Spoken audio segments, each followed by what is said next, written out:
Arrest कर रही है, डिटेन कर रही है, क्या कर रही है? भाई ये हिंदुस्तान का हिस्सा है ना। मतलब लखनऊ में मैं फ्री नहीं घूम सकता हूँ? कानून है देश में, संविधान लागू है इस देश में।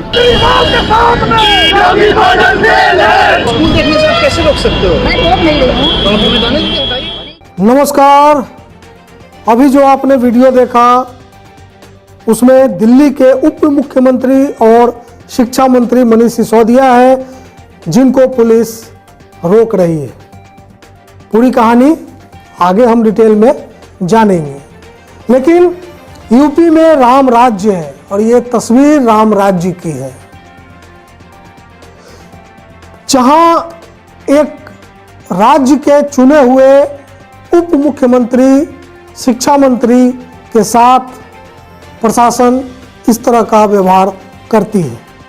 क्यों करती है, इसके लिए आप इस तस्वीर को देखिए। इस तस्वीर में एक तीसरी कुर्सी है जो खाली है। दरअसल ये खाली नहीं है। उत्तर प्रदेश की जो शिक्षा व्यवस्था है, ये तस्वीर उसी बदहाली को दिखाती है, क्योंकि ये तस्वीर सिद्धार्थनाथ सिंह के लिए लगाई गई थी, जिन्होंने दिल्ली के शिक्षा मंत्री को चुनौती दी थी कि आप आइए हमारे यहाँ और डिबेट करिए शिक्षा के ऊपर कि दिल्ली का मॉडल बढ़िया है कि यूपी का मॉडल। तो दरअसल ये जो खाली कुर्सी है, ये यूपी के शिक्षा व्यवस्था जो खासकर प्राथमिक शिक्षा है उसकी जो बदहाली है उसका भी एक प्रतीक है। इसको ऐसा ही समझा जाना चाहिए। तो आज हम दिल्ली मॉडल बनाम यूपी मॉडल शिक्षा को लेकर के अगर बात करें तो ये बताने की जरूरत नहीं है कि दिल्ली के स्कूलों में क्या हुआ, और यह भी बताने की जरूरत नहीं है कि उत्तर प्रदेश के स्कूलों में क्या हुआ, क्या हो रहा है, क्योंकि तथ्य क्या है, सच क्या है, यह दिल्ली के लोग जानते हैं, यह उत्तर प्रदेश के लोग भी जानते हैं। लेकिन जो समझने की बात है, जो जिस पर बहस किए जाने की जरूरत है, वो ये है कि जब सिद्धार्थनाथ सिंह की चुनौती को मनीष सिसोदिया ने स्वीकार किया और वो उत्तर प्रदेश की राजधानी लखनऊ पहुंचे, उससे पहले उत्तर प्रदेश सरकार की ओर से एक बयान आया कि जितनी दिल्ली की आबादी नहीं उतने तो बच्चे हमारे यहां सरकारी स्कूलों में हैं। अब इस बयान को समझने की जरूरत है।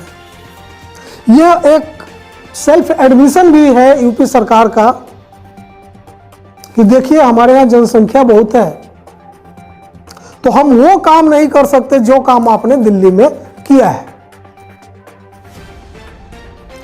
तो क्या उत्तर प्रदेश के लोगों को, बिहार के लोगों को अच्छी शिक्षा इसलिए नहीं मिलती क्योंकि यहां जनसंख्या ज्यादा है?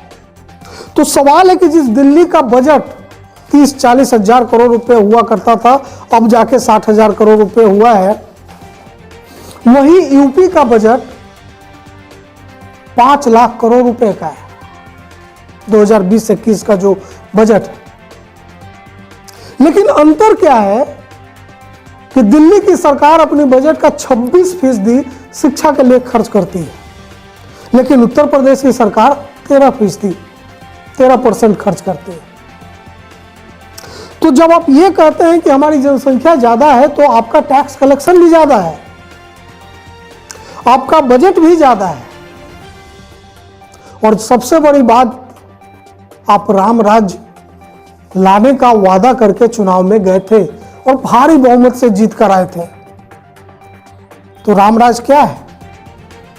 दैविक दैहिक भौतिक तापा, रामराज कहो नहीं व्यापा। तो आज के जमाने में रामराज लाने का मतलब आम लोगों के लिए तो यही है कि उनके बच्चों को अच्छी शिक्षा मिले, अच्छी स्वास्थ्य सुविधाएं मिले, सस्ती बिजली मिले, सस्ता पानी मिले, सुरक्षा का माहौल मिले। तो आपने किया क्या? सत्ता में आने के बाद 1 साल गाय के नाम पर गुजार दिए, रोमियो स्क्वाड बनाने के नाम पे गुजार दिया, और अब सत्ता के अंतिम साल में 4 साल होने को है, अब चुनाव नजदीक है उत्तर प्रदेश में, तो अब आप लव जिहाद कानून बनाकर खुद को भी बरगला रहे हैं और जनता को भी बरगला रहे हैं। यहां शिक्षा, स्वास्थ्य जैसे मुद्दे गौण हो गए। गोरखपुर को आम जन भूल सकते हैं, बीडीआर मेडिकल कॉलेज में जो हुआ था, ऑक्सीजन की कमी से जो बच्चे मरे थे।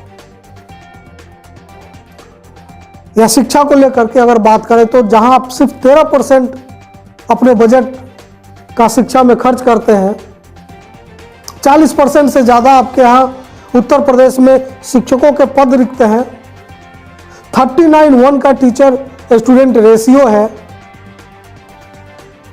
कैसे लाएंगे रामराज?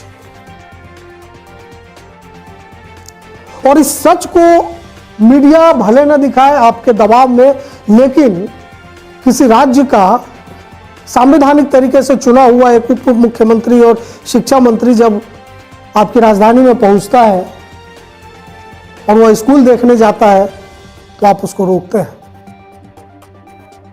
आगे नहीं जाने देते। क्यों? डर है कि सच सामने आ जाएगा। लेकिन सच कहीं रुकता है? मीडिया न दिखाए। अब दिल्ली के शिक्षा मंत्री होने के नाते मनीष सिसोदिया ने जो काम किए, उसका गवाह मीडिया भी है, दिल्ली की मीडिया भी है, हम जैसे लोग भी हैं। हम लोगों ने देखा है कि जब दिल्ली में स्कूल ऑफ एक्सीलेंस खोले गए, तो दिल्ली की में स्थित बड़े बड़े मीडिया हाउसेस के पत्रकारों ने पैरवी करनी शुरू की कि हमारे बच्चे का भी एडमिशन वहां हो जाए। तो ये सरकारी स्कूलों की हालत बदलना, एक 360 डिग्री चेंज लाना, किसी भी राजनीतिक दल के लिए एक महत्वाकांक्षा भी हो सकती है और एक चुनौती भी। महत्वाकांक्षा इस बात की कि हम इस चीज को और आगे ले जाकर दोहराएं, जो काम मनीष सिसोदिया और उनकी पार्टी करना चाहती है उत्तर प्रदेश में। यह एक सामान्य प्रक्रिया है। एक राजनीतिक दल कहीं भी जाकर चुनाव लड़ेगा, लड़ना भी चाहिए,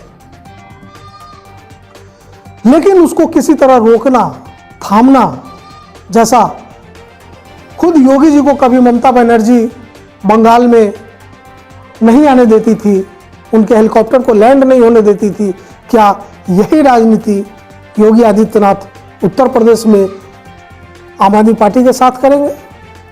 इसकी झलक लखनऊ में मनीष सिसोदिया के साथ जो बर्ताव हुआ उसमें दिखती है।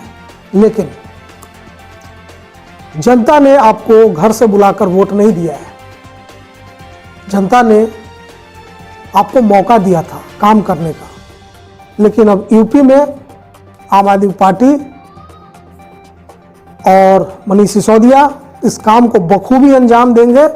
जहां तक मैं जानता हूं, मनीष सिसोदिया ने जीवन विद्या को बहुत बारीकी से समझा है। ये क्या है, इस पर हम आगे किसी वीडियो में बात करेंगे। तो योगी जी को तैयार हो जाना चाहिए इस जीवन विद्या के लिए कि हो सकता है मनीष सिसोदिया अपने राजनीतिक शैली में जीवन विद्या शिविर लगाकर उत्तर प्रदेश के इन नेताओं को कुछ सीख दे दे। ऐसा होगा तो शायद उत्तर प्रदेश के लोगों के लिए अच्छा भी होगा। नमस्कार।